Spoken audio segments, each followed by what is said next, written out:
Des années de tergiversation et un beau jour de novembre 2019, la signature qui change tout. En déplacement à Nesle dans la Somme, ce jour-là, le président de la République Emmanuel Macron officialise le chantier du canal Seine-Nord-Europe. Un chantier pharaonique pour lequel l'État s'engage à hauteur de 1,1 milliard d'euros. 107 km à travers notre région, 64 communes traversées. Le canal reliera la Seine au réseau fluvial de l'Europe du Nord. Un chantier hors norme qui vient tout juste de commencer.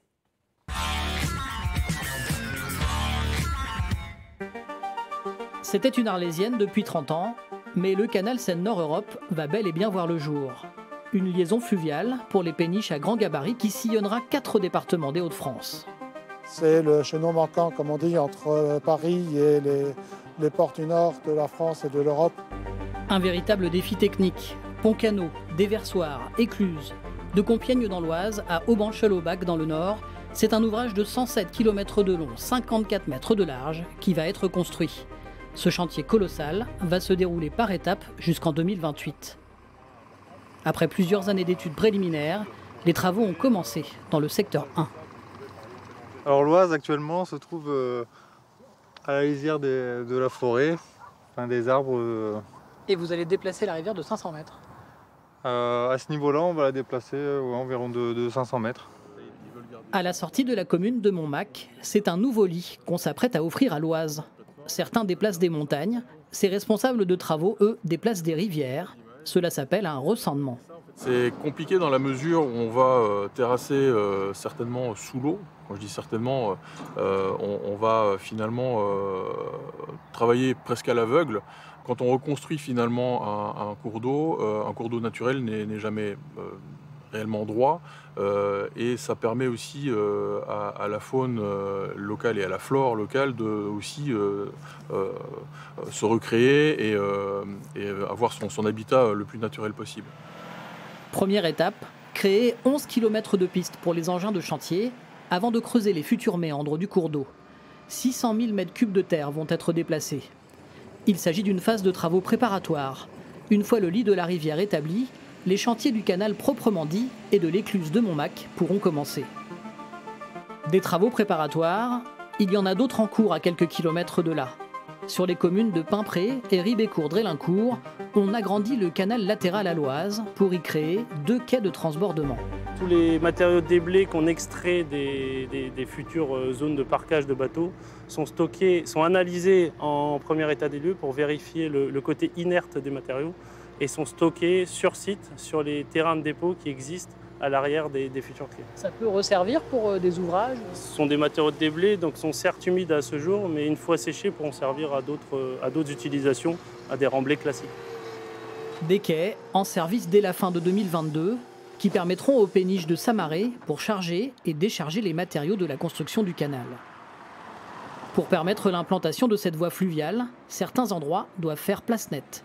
Des zones boisées ou des secteurs aux enjeux écologiques importants. Depuis début septembre, des opérations de défrichement ont commencé. Vu que la nidification des oiseaux et de la majorité des animaux est terminée, et avant que les animaux entrent en hibernation, c'est le meilleur moment pour abattre les arbres. Alice est l'écologue du secteur 1. Elle supervise toutes les problématiques environnementales sur la faune et la flore. C'est mon rôle. Ça ne plaît pas forcément toujours aux entreprises qui sont là pour avancer le plus vite possible et pour qui l'écologie n'est pas une priorité. Mais justement, moi, je suis là pour faire respecter le code de l'environnement et faire appliquer toutes les mesures compensatoires pour que le projet ait le moins d'impact possible. Parmi ces actions, Alice et son équipe ont notamment mené des captures d'espèces protégées installées sur le tracé du canal. Chauves-souris, lézards, écureuils, hérissons. On les laisse dans les communes limitrophes. On a identifié des zones hors impact où elles ne seront plus dérangées et qui correspondent à l'environnement favorable pour les espèces concernées. Pour compenser l'impact écologique de ce vaste chantier, la Société du canal Seine-Nord-Europe a l'obligation de mener des travaux compensatoires sur 1100 hectares. 3 fois plus d'espace que ce qui est pris pour les besoins du chantier. Des terres à trouver et à aménager. Certaines actions ont commencé dès 2017 dans les environs. À Chéry-Ourscan, c'est sur des parcelles du Pré-Robinet que l'année dernière, 6000 arbres ont été plantés. Selon les habitats, ça ne met pas le même nombre d'années à être fonctionnel. Donc sur des habitats ouverts de type prairie, c'est beaucoup plus rapide. En 2 ans, 2-3 ans, on sait que les habitats deviennent fonctionnels. Sur des milieux boisés, ça met plus de temps. Des zones boisées élaborées à partir d'essences d'arbres régionaux, aulmes glutineux, chênes pubescents ou ormes lisses. Là, on est sur des milieux en transition qui apportent quand même déjà un gain écologique, puisque en fait, l'habitat va évoluer. Donc il est quand même déjà fonctionnel, mais pas forcément pour les mêmes espèces que quand le boisement il sera beaucoup plus développé. Objectif sur le secteur 1, compenser 400 hectares pour 20 km de projet. À ce jour, la moitié du programme est atteinte. Depuis 2018, les élèves du lycée horticole de Ribécourt-Drélincourt entretiennent une zone humide aménagée dans l'enceinte même de leur établissement. Un exercice grandeur nature, sur 1,5 hectare de végétation, pas comme les autres.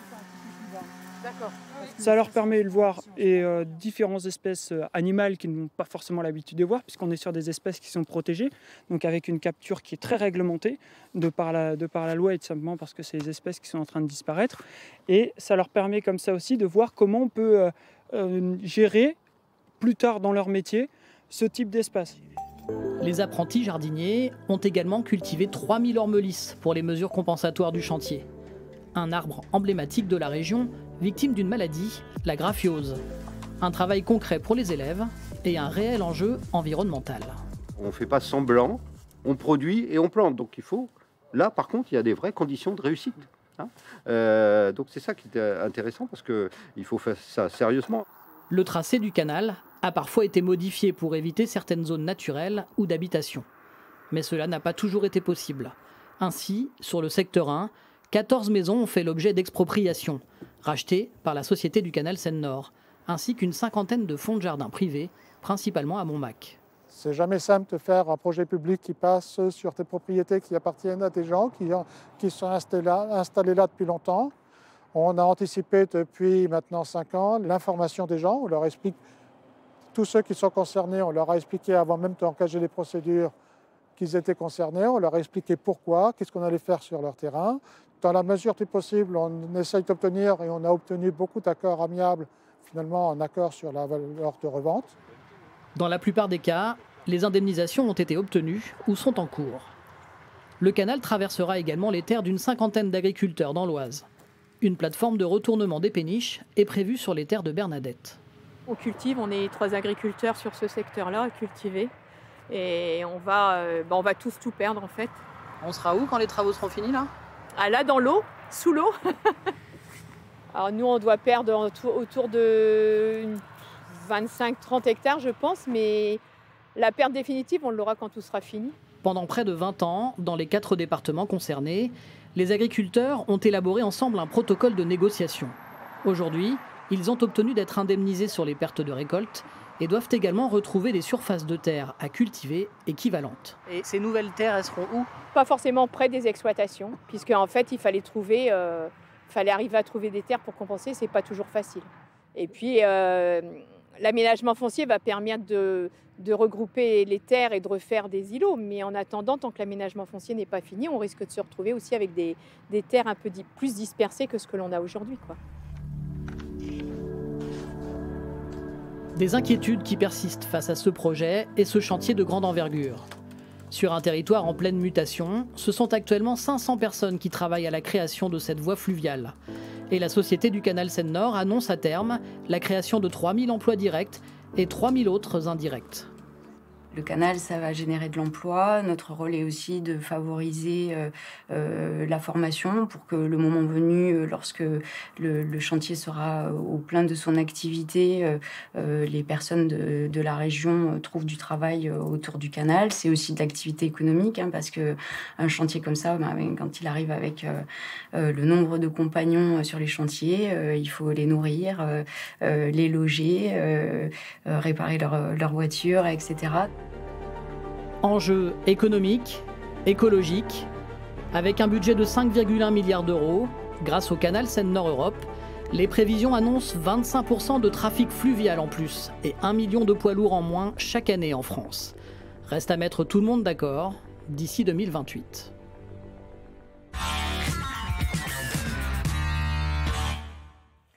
Les chiffres sont étourdissants, on les décrypte avec Jérôme Desaubry. Vous êtes le président du directoire de la Société du Canal Seine-Nord Europe. Autrement dit, vous en assurez la maîtrise d'ouvrage. 2028, c'est le premier objectif qui a été affiché. Sera-t-il tenu ? En effet, 2028, c'était le premier objectif, mais entre-temps, il y a eu une crise sanitaire. Et donc cet objectif, c'est 2030. 2030, il correspond à l'objectif fixé d'une part par les priorités du Conseil de surveillance et d'autre part par les priorités de l'Europe. Alors le Conseil de surveillance, c'est quoi ? C'est cet organe de pilotage du projet présidé par Xavier Bertrand et qui rassemble l'ensemble des financeurs, les 4 départements, Nord-Pas-de-Calais, Somme et Oise, la région, l'État et l'Europe. Beaucoup de monde à mettre d'accord. Beaucoup de monde à mettre d'accord. Et leur priorité, c'était de concerter. Alors, pendant une crise sanitaire, c'est pas facile de faire des réunions de concertation en visio. Pour l'Europe, son objectif, c'est de faire un grand réseau de transport décarboné à l'horizon 2030. Alors l'Europe nous a fait un cadeau. En 2019, elle nous a fait une décision d'exécution publiée au journal officiel de l'Union européenne. On n'est que 3 projets en Europe à avoir ça. C'est vraiment une chance exceptionnelle pour notre région. Et cette décision d'exécution, elle décrit le périmètre géographique du projet, qui n'est pas que le canal. C'est tout Seine-Escaut, du Havre à Anvers, à Dunkerque. Et elle décrit aussi la date objectif. Et à l'époque, c'était 2028. Vous l'avez vu, c'était en 2019. Entre-temps, une crise sanitaire. Ce sera 2030. Donc c'est noté. Titanesque, pharaonique, voilà pour le vocabulaire qu'on utilise en général dans les médias. Quel est votre vocabulaire ? Est-ce vraiment un chantier hors norme ? Je pense que c'est d'abord un projet de chez nous, les gens de la région. Je suis de la région. Le fluvial, vous l'avez dit, c'est vraiment une culture de notre région. Et nos prédécesseurs l'ont fait. Le canal du Nord, le canal de Saint-Quentin. Notre région est parcourue de ces grandes infrastructures fluviales. Et c'est une particularité. Alors c'est vrai que les chiffres sont impressionnants. 6 000 emplois au plus fort du chantier, 3 000 emplois créés. C'est sûr que c'est une chance exceptionnelle pour notre région à une hauteur vraiment importante. Précisément, le canal, c'est un enjeu pour le marché du travail. Vous le disiez, jusqu'à 6 000 emplois directs annoncés. Combien de salariés réellement de la région ? Alors c'est un enjeu essentiel qu'a fixé le Conseil de surveillance. Il faut en effet que ce projet puisse bénéficier à l'ensemble de la région. Donc on attend, d'après les études qu'on a fait avec la Fédération régionale des travaux publics, c'est bien les entreprises qui nous ont accompagnés, à 3 000 emplois créés. Et pour avoir le levier le plus important envers les territoires, on a mis en place une démarche grand chantier en 2015 pour préparer tout ça et notamment favoriser le retour à l'emploi de personnes éloignées de l'emploi. Est-ce qu'on a vraiment les entreprises expertes pour répondre à vos appels d'offres ? C'est un sujet, puisqu'en effet, on n'a pas créé une telle infrastructure depuis 50 ans. Alors, les ingénieries qui ont été créées pour faire toutes les études, comme on les voit dans le reportage, on a souhaité qu'elles soient au plus près de nos équipes. Nous sommes basés à Compiègne, elles sont aussi basées à Compiègne et on travaille avec eux de façon à répondre aux enjeux techniques et bien entendu aussi aux enjeux réglementaires, car l'État est particulièrement vigilant et il a raison. Mais ce ne sera pas toujours des entreprises des Hauts-de-France ? Forcément, c'est des appels d'offres européens. Néanmoins, on peut remarquer que sur le premier appel d'offres, pour ce chantier que l'on a vu, c'est un groupement d'entreprises de taille intermédiaire avec des entreprises des Hauts-de-France. C'est sans doute elles qui en voulaient le plus. Alors le chantier du canal se dit également solidaire avec les personnes les plus éloignées de l'emploi, vous l'évoquez. C'est ce qu'on appelle la clause d'insertion. Quand on gère le chantier du siècle, opportunité ou contrainte ? C'est avant tout une opportunité. Vous l'avez dit, la solidarité, c'est une marque de notre région. Et donc, on a mis des clauses d'insertion qui obligent les entreprises qui ont des contrats avec nous à recruter des jeunes de moins de 26 ans, des personnes éloignées de l'emploi ou RSA, par exemple. Et cette clause, elle est déjà en marche et c'est la première fois dans un grand projet qu'on impose ça dans les marchés d'études et donc dans les plateaux techniques auprès des ingénieurs. Il y a des personnes qui ont retrouvé de l'emploi. C'est déjà près de 69 personnes qui sont passées par ce parcours depuis 4 ans. À tout grand projet, évidemment, c'est détracteurs. On a entendu la voix de ces agriculteurs dans le reportage. Et puis, il y a ceux qui s'inquiètent pour la ressource en eau. Effectivement, pour faire passer ces énormes péniches avec plusieurs niveaux de conteneurs, il va falloir un certain niveau d'eau. Il va falloir le maintenir et donc potentiellement des pompages dans le réseau secondaire des cours d'eau. Est-ce que c'est si écologique qu'on le dit finalement ? Alors, je pense qu'on l'a vu dans le reportage. L'environnement est au cœur du projet. De la partie étude, de la partie réalisation et aussi bien sûr après, puisque le but c'est de faire un transport décarboné. Alors l'eau, tout ça est vu vraiment extrêmement en détail. Le principe est que le canal ne puise pas d'eau dans les nappes. On prend de l'eau dans l'Oise l'hiver, on la remonte ensuite par les écluses. Le canal est le plus étanche possible, les écluses sont le plus économes possible. Et près de Péronne, on a fait un réservoir pour tenir les étés assez chauds comme on a eu cet été.